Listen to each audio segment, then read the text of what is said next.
How to get Microsoft Office for free. Go to office.com. Now sign into your account. If you haven't an account, you can create a new from here. You can use most Microsoft Office products from here for free without installation.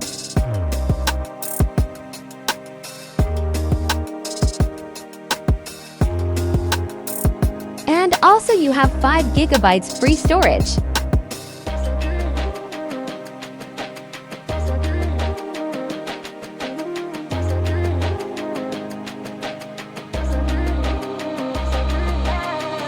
This online version has most of the same features as the desktop version.